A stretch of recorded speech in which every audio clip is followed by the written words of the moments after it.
cardiac axis and its significance in electrocardiogram interpretation. Electrocardiography, ECG or EKG, stands as a pivotal tool in cardiovascular diagnosis, allowing medical professionals to gain insights into the electrical activity of the heart. A crucial aspect of EKG interpretation involves understanding the cardiac axis, an indicator of the heart's electrical conduction pathway. The cardiac axis refers to the average direction of electrical impulse conduction during ventricular depolarization. It is represented as an angle, measured in degrees, and reflects the net direction of electrical flow during the heart's contraction phase. The normal cardiac axis ranges from -30 degrees to +90 degrees. This range is significant as it corresponds to the typical position of the heart within the thoracic cavity.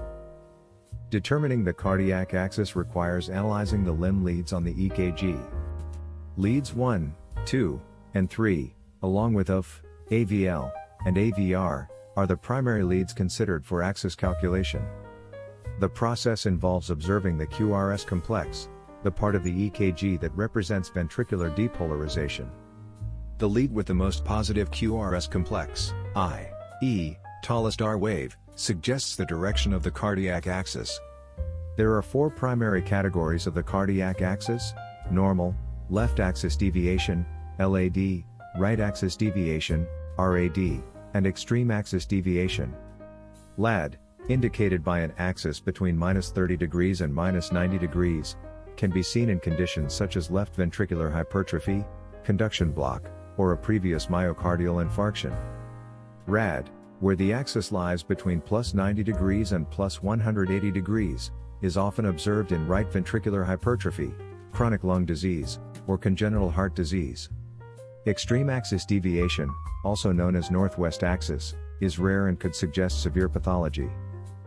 The clinical significance of the cardiac axis lies in its ability to provide clues about underlying cardiac conditions.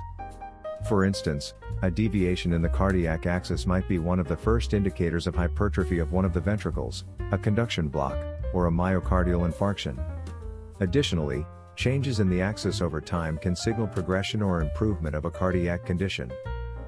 It is essential to understand that the cardiac axis is just one part of the comprehensive EKG analysis. Factors like patient history, clinical symptoms, and other EKG findings should always be integrated for an accurate diagnosis. For example, an LAD in an athlete might be normal due to physiological changes in the heart, whereas the same finding in a patient with hypertension might indicate left ventricular hypertrophy. In conclusion, the cardiac axis in electrocardiography is a fundamental concept that aids in the interpretation of the electrical activity of the heart. By understanding the direction of the heart's electrical conduction and its deviations, healthcare professionals can better diagnose and manage various cardiac conditions. Its analysis requires careful consideration of the QRS complexes in various leads and an understanding of its implications in the context of the patient's overall health. This fundamental concept in cardiology underscores the importance of comprehensive cardiac assessment and the pivotal role of electrocardiography in modern medicine.